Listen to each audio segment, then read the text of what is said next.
All right, so you're curious about what it takes to be a kennel supervisor, huh? It's not all just puppy dog eyes and ear scratches.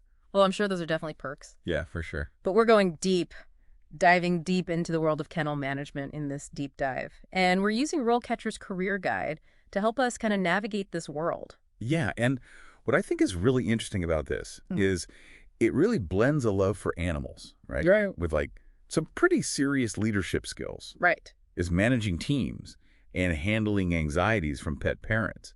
And this is a field that is rapidly evolving. You know, I always pictured this as a very hands-on kind of old school job, but RoleCatcher mentions kennel management software, which kind of blew my mind a little bit. Like there's technology involved in this. Yeah, this isn't just sending like digital report cards to the pet parents, although I'm sure that's part of it. But imagine optimizing like staff schedules Right. based on real-time data, or Mm. even using software to track medication schedules for, maybe dozens of furry guests. This is a whole other level of tech savviness that you might expect. I did not expect that. So you're like cleaning kennels and, mastering the art of the poop scoop, but you're also like troubleshooting software glitches Yeah, and running reports. exactly.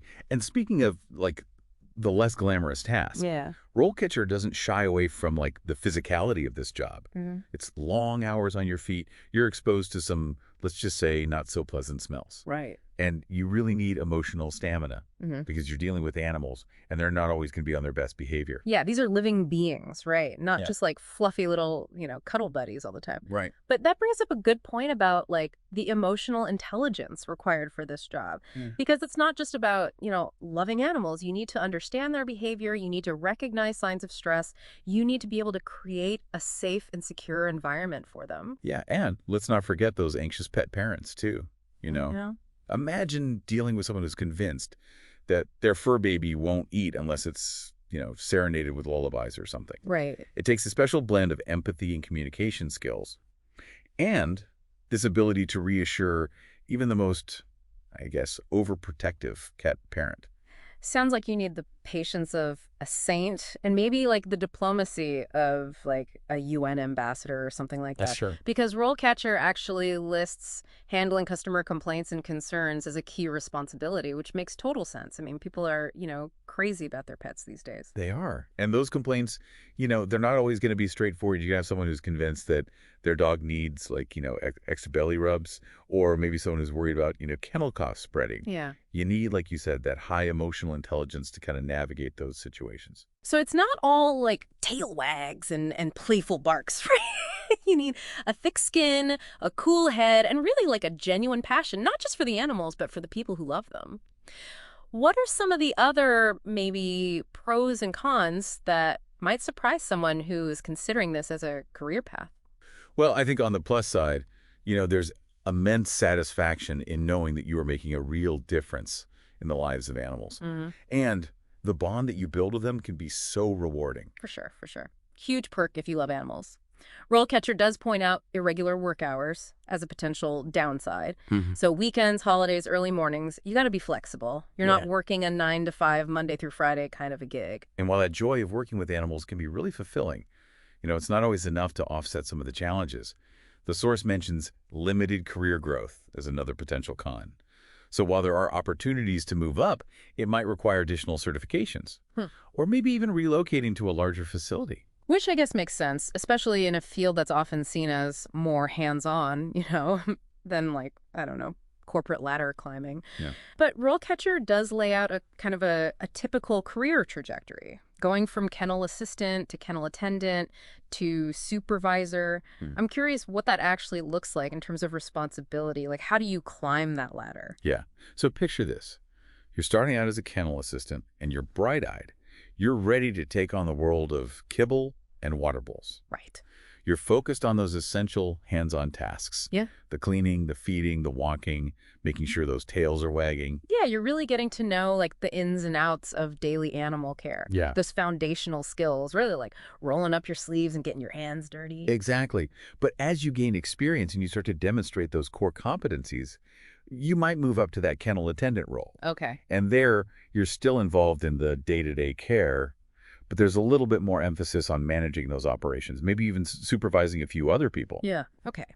So less about, you know, mastering the perfect poop scooping technique and more about making sure that other people are mastering the poop scooping technique. Right. RoleCatcher even mentions like scheduling staff and training new hires and developing improved processes. Yes.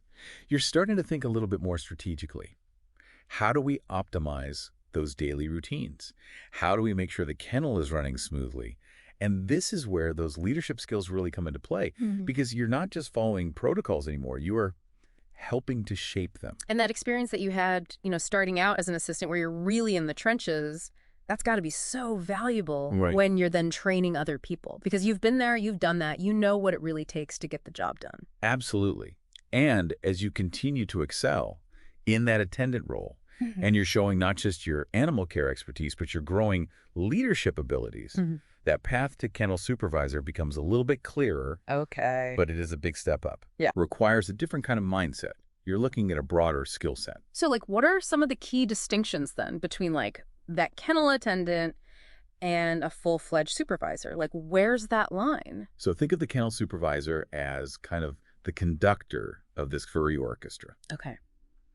They are responsible for the big picture, overseeing all those daily operations, managing the budget. They need to make sure that everything is compliant with industry regulations. Yeah. They need to be building those strong relationships, not just with the staff, but with the pet parents too.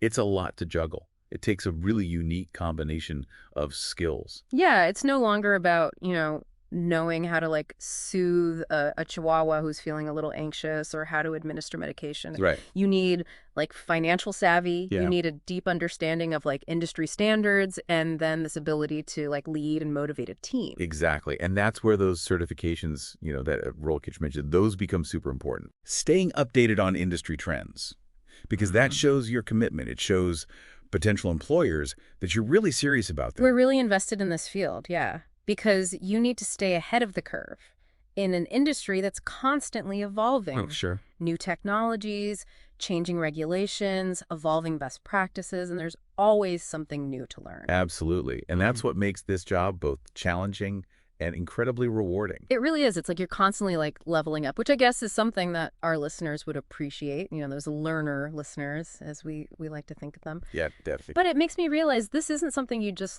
fall into. Yeah. You need that genuine passion for animals. You need a thirst for knowledge and maybe a good pair of noise canceling headphones. Well, yeah, for those extra barky days. Yeah, exactly. And that brings us back to something that RoleCatcher really emphasized, those, sometimes tricky customer interactions. Because as the kennel supervisor, you're not just managing the animals. You're not just managing the staff. You're also kind of the face of the kennel. Right. You're the one who has to reassure those worried pet parents. Right.